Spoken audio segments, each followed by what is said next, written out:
अस्सलाम वालेकुम दोस्तों, मैं इस वक्त मौजूद हूँ जमालदीन वाली रोड पर, चुंगी नंबर 8।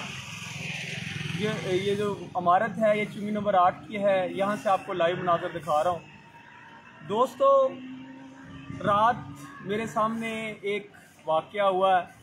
वो लाइव चलाना मैंने पसंद नहीं किया, क्योंकि लाइव चलाता तो कुछ कह लें कि भी लोग उनके ऊपर FIR हो जाती है। दोस्तों, मैं आपको बताता चलूँ कि कल मैं मेरे दोस्त शहजाद आदिल बाजवा साहब के वालिद की डेथ हो गई थी। वहाँ से वापसी आ रहा था तो मैंने देखा कि कुछ लोग अंधेरे में खड़े हैं। एक ट्रैक्टर ट्राली आती है, उसे रोकने की कोशिश करते हैं। ट्रैक्टर ट्राली वाला नहीं रोकता। उसके बाद मैं गाड़ी पे आ रहा था उस ट्रैक्टर ट्राली के पीछे। फिर मैंने देखा कि दो मोटरसाइकिल सवार, ये जो चुंगी नंबर 8 है, इसका डंडा आप देखें, ये जो डंडा है उन्होंने नीचे फेंका है और ट्रैक्टर ट्राली के यानी आगे फेंका है, नीचे फेंका है, फिर ताकि ट्रैक्टर ट्राली रुक जाए। अब ट्रैक्टर ट्राली का जो मालिक था उसने बड़ी कट लगाई है, इस डंडे को क्रॉस करते हुए आगे गली में घुस गया। हमने कहा यार, ट्राली पे जा तो गंदम रही है, ये आज पता नहीं क्या बात है कि ये लोग उसके पीछे लगे हुए हैं। मोटरसाइकिल पे सवार दो अफराद थे, नंबर प्लेट भी उनकी नहीं थी और पीछे एक गाड़ी भी लगी हुई थी। ये साथ आगे ही चंद कदम पे वो ट्राली रुक जाती है। वहाँ पर फिर पता चलता है कि महकमा फूड के जो अफराद हैं उन्होंने ट्रैक्टर ट्राली को उधर रोका। आगे इधर चुंगी पर भी आए, उन्होंने उस ट्रैक्टर ट्राली को रोका, लेकिन वो ट्रैक्टर ट्राली नहीं रुकी। उसके बाद उनका घर करीबी गली में घर है, उनके आगे जाकर उन्होंने रोकी अपनी ट्रैक्टर ट्राली ताकि गंदम जो है अपने घर में शिफ्ट कर सके। तो वहाँ पर जो वो नौजवान थे उनका तल्लक महकमा फूड से था। उन्होंने जाते ही ट्रैक्टर ट्राली के आगे जो है वो अपनी मोटरसाइकिल फेंक दी और जो ट्रैक्टर चला रहा था उसके साथ लड़ाई झगड़ा शुरू हो गया। तो जो ट्रैक्टर पे जिम्मेदार थे वो आपस में यानी लड़े हैं, लड़ाई झगड़ा हुआ है। बाद में मामला खुला वहाँ पर कि ये चक नंबर 21 के जिम्मेदार हैं, जो कि अपना इधर उनका घर है, अपने घर जो शहर में घर है उस पर अपने घर के लिए गंदम लेके आ रहे थे। तो जब मैंने बोरियां भी देखी तो मेरा ख्याल है ज़्यादा से ज़्यादा कहने के 70-80 तोड़े होंगे गंदम के। तो वो अपने घर को लेकर आ रहे थे। ना ही ऐसी वो ट्राली थी कि जिसके ऊपर ज़्यादा यानी सैकड़ों बोरियाँ लोड होती हैं, ऊपर रस्सा भी बांधा होता है कि काम, वो अपने घर के लिए लेकर आ रहे थे। अभी हमें ये कन्फर्म नहीं था कि वाकई ये घर के लिए लेकर आ रहे हैं या ये इनकी वाकई गंदम है या फिर व्यापारी हैं। महकमा फूड वाले आए, लड़ाई झगड़ा हुआ, 15 पे कॉल हुई, पुलिस आई। अब वहाँ पर जब हमारी फूड जो इंस्पेक्टर तो नहीं आया, जो फूड का अमला था, उससे बात हुई, भाई ये हमें मामला बताओ क्या है। तो उनका कहना था कि ये ट्रैक्टर ट्राली को हमारे अमले ने चक नंबर 11 के पास से इसको रोका, लेकिन ये रुकी नहीं है। उसके बाद फिर हमें कॉल आई है, हम दूसरी टीम भी इधर आगे हैं, चुंगी नंबर 8 के करीब आगे हैं, हमने इनको रोका, ये रुकी नहीं है। तो इन्होंने रोका नहीं है और इधर आके ब्रेक लगा दी है। हमें आर्डर है कि जिसके पास 25 बोरी से ज़्यादा गंदम हो या 25 बोरी से ज़्यादा थैले हों, वो गंदम जो है वो कह लें कि भी इधर जमा कराएं। जो गंदम सेंटर बन गया, खरीदारी सेंटर, वहाँ जमा कराएं, क्योंकि जिम्मेदार सिर्फ 25 मन गंदम रख सकता है। ये उनकी बात थी और उनका कहना था ये रोका नहीं है, हमने डंडा फेंका। वो बिल्कुल सही कहते थे, उन्होंने डंडा फेंका, रुके नहीं है, इधर आगे हैं। तो वहाँ पर लड़ाई हुई है, हाथ हुआ। बाद में पुलिस आई है। पुलिस जो है उन जिम्मेदार जो बाप बेटा थे उनको ले गई है, उनकी ट्रैक्टर ट्राली ले गई है। इस मौका पर जो जिम्मेदार बेचारा था वो पीट रहा था, वो जोरों कतार ऊंची आवाज में पीट रहा था कि भाई ये मेरी अपनी गंदम है, मैं अपने घर के लिए लेकर आया हूँ। और फूड वालों को कहता था तुम्हारे बाप की ये गंदम है, मेरी गंदम है, मैंने लाइन में लग के, मैंने कितार में लग के महंगे दामों जो है वो खाद खरीदी है और अपनी जो है ना इधर फसल को डाली है। और आप कौन होते हैं हमें जो रोकने वाले कि मैं अपने घर में गंदम ना लेके जाऊं? जब आपने उधर मुझे रोका, मैंने आपको बता दिया कि ये मेरे घर की गंदम है, फिर आप हमारे पीछे आ गए। अब हमें क्या पता कि अंधेरे में आप फूड वाले हैं, डाकू हैं जो है, इसलिए हमने गाड़ी भगाई है और अपने घर के पास आ गए। तो ये मामला रात हुआ। वहाँ पर ये लड़ाई भी मैंने आंखों से देखी जो मामला हुआ था, लेकिन मैंने लाइव नहीं चलाया क्योंकि कुछ लोग कहते हैं जी हकैक कि इसके पीछे पता नहीं कौन से हकैक होंगे। वो ट्रैक्टर ट्राली वाले पता नहीं जिम्मेदार थे, वो व्यापारी थे, या आजकल और यानी मामला हो कि वो किसी सीड कंपनी का हो, हमें वो इल्म नहीं था। तो उनको रात ले गए हैं, वो रात फिर थाने में रहे। अब सुबह जो है ना काट हुआ है तो उस काठ में अभी उनसे घर से पता किया है तो गंदम भी उनके घर पहुंच गई है, वो बंदे भी घर पहुंच गए हैं।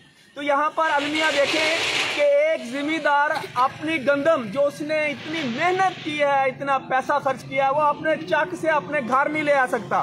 चले बड़ी ट्राली हो जी, उसके ऊपर 400 बोरी हो जी, ठीक है जी, मान लिया। अब उसके ऊपर 60-70 थैले थे तो उनको रोका। जब उनको पता चल गया है कि ये खरीद व्यापारी नहीं है, अपने घर के लिए लेके जा रहा है हर चीज़ है, तो फिर उसको रोकना नहीं चाहिए था। लेकिन क्या है कि महकमा फूड के मुंह को खून लग गया है। चले पहले हम कहते थे ट्राले पता नहीं कितना जो है वो स्मगलिंग करवाते हैं, कितना वो माल कमाते हैं। हम कहते हैं चले जी खैर है, मिल माफिया है और सीड माफिया, उनसे लाखों रुपए बटोरते हैं, किटोरों रुपए। अब उन्होंने नया सिलसिला शुरू कर दिया है। मेरे किसानों उठो, मेरी बात गौर से सुनो। यहाँ मामला हुआ है मेरे सामने, इससे और भी मामले होते होंगे कि एक किसान बेचारा जिसने गंदम बी है, बड़ी मुश्किल से बीज लिया, पानी महंगे दामों लिया, खाद लिया, वो अपने घर में 25 मन से ज्यादा गंदम नहीं रख सकता। और दोस्तों जिसके 4 अफराद है, 25 मन तो वो खा जाता है। और जिम्मेदार लोगों का दिल खुला होता है, उनके पास रोजाना मेहमान आते हैं और मांगने वाले आते हैं, वो उशर देते हैं, उनको तो ज्यादा गंदम की जरूरत होती है। शहर में फिर भी अगर हम ले तो हमारे पास भी कम मेहमान आते हैं। तो जिम्मेदारों के साथ ये घिनौना खेल हो रहा है। उन्होंने अपनी गंदम जो है वो अपने घर शहर नहीं ला सकते, ये जुल्म ज्यादती हो रही है। और जो किसान रहनुमा है वो बड़ी बड़ी गाड़ियों में घूम रहे हैं, उनको कुछ ख्याल नहीं है जिम्मेदारों का। पहले जिम्मेदार खाद के लिए जलील हुआ है, उसके बाद पानी के लिए जलील हुआ है, अब वो गंदम के लिए जलीलोकार हो रहा है। वो अपनी गंदम अपने घर नहीं लेता। इतना बड़ा अलमिया हो रहा है और किसानों के रहनुमा जो है ना सोए हुए हैं और महकमा फूड उसके मुंह को खून लगा हुआ है। पहले करोड़ों रुपया वो कमाता है मुख्तलिफ मद में, जो ट्रैक्टर इधर से स्मगलिंग करवाता है और मिल्स माफिया के साथ पैसे लेता है, सीड वालों से पैसा लेता है। लेकिन अब देखें कि वो सरेआम ना नंबर प्लेट लगी होती है, ना उनकी कोई वर्दी है, कुछ भी नहीं है। और आ जाके अंधेरे में जो जिम्मेदार की ट्राली आ रही है उसको रोक रहे हैं, इधर बाद से पैसे बटोर रहे हैं। तो ये इंतहाई सोचने वाली बात है। जिम्मेदारों सोचो और मुतहद हो जाओ और अपने हक के लिए खड़े हो जाओ कि आपने इतनी मेहनत से गंदम बोई है और आप अपने घर को नहीं ले सकते। दूसरी बात मैं आपको बताता चलूं दोस्तों, मेरे शहर सादकाबाद में 10 से 20 टैंकर रोजाना जो डिजिटल भैंसों का दूध है वो इधर आता है। उनको तो फूड महकमा भी नहीं पकड़ता, इंतजामिया नहीं पकड़ती। जो दूध पी के हमारे बच्चे बीमार हो रहे हैं, महंगे दामों दूध खरीद रहे हैं, उनको तो ये पकड़ते नहीं है। दूसरी बात मैं आपको बताता चलूं, गंदम चली है 11 चक से, गंदम चली है शहबाजपुर से, गंदम चलती है जमालदीन वाली से। वो शहर पहुंचती है तो 10 जगह पे उसको रोकते हैं कि जी आप कहाँ लेके जा रहे हैं, क्यों लेके जा रहे हैं। दोस्तों ये डिजिटल दूध, जो डिजिटल भैंसे हैं, इनका दूध जो है कोयटा से आता है और वहाँ से होता हुआ जो है वो मुख्तलिफ इधर से होता हुआ इधर शहर पहुँचता है और यहाँ से जो है वो दूध जो है वो पूरे मुल्क में जो है वो जाता है, वो जो है वो पूरे मुल्क में सप्लाई होता है और इधर हमारी इंतज़ामिया को पता नहीं है। और जनरल बस स्टैंड जो पुराना है वहाँ पर बसों के ज़रिए वो मुल्क के कोने कोने में जाता है। सादकाबाद के जो शहरी है वो उसे पीते हैं, वहाँ से टैंकर बनते हैं, वहाँ यहाँ से जो है वो माफिया जो है वो बहुत कह लें कि भी स्ट्रांग हो चुका है। गली मोहल्लों में वो डिजिटल भैंसों का दूध बिक रहा है और उनको कोई पकड़ता नहीं है। और ये जो एक तोड़ा, जिस तरह चीनी का तोड़ा होता है, इसी तरह 30-40 किलो का तोड़ा होता है और उसमें 1 किलो जो है वो पानी 1 किलो दूध डाल के सूखा 30 किलो पानी डालते हैं और इस तरह इन 40 किलो पानी डाल इस तरह वो दूध तैयार होता है और हमारी गली मोहल्लों में बेचता है। पूरे पाकिस्तान में यही हाल है।